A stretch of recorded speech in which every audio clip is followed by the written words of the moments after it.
Il peut être utile de réfléchir sur la métaphore du réseau, mis initialement à la base d'Internet pour en redécouvrir le potentiel positif.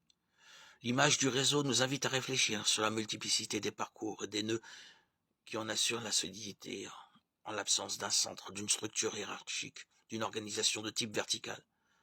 Le réseau fonctionne parce que tous en partagent la responsabilité. La métaphore du réseau rappelle une autre figure riche de signification, celle de la communauté.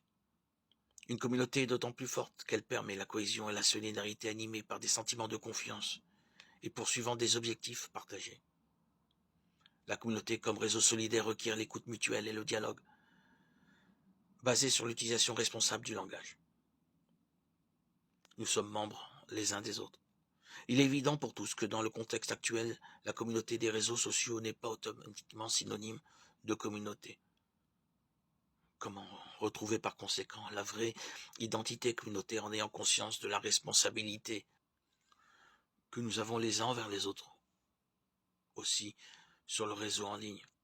Une réponse possible peut être esquissée à partir d'une troisième métaphore, celle du corps et des membres que saint Paul utilise. L'image du corps et des membres nous rappelle que l'utilisation des médias sociaux est complémentaire de la rencontre en chair et en os qui se vit à travers le corps, le cœur, les yeux, le regard, le souffle de l'autre.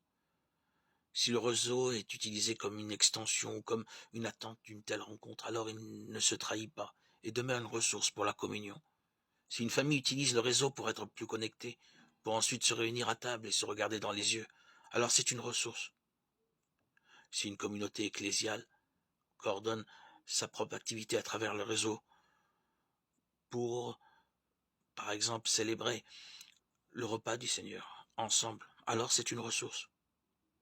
Ainsi, nous pouvons passer du diagnostic à la thérapie, en ouvrant le chemin au dialogue, à la rencontre, au sourire, à la caresse, au regard franc et honnête, sincère.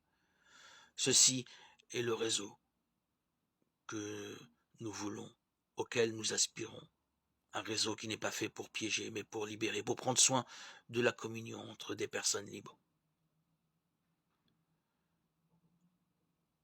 Où l'union n'est pas fondée sur des likes, mais sur la vérité, sur l'amen, par lequel chacun adhère au corps du Christ et accueille les autres.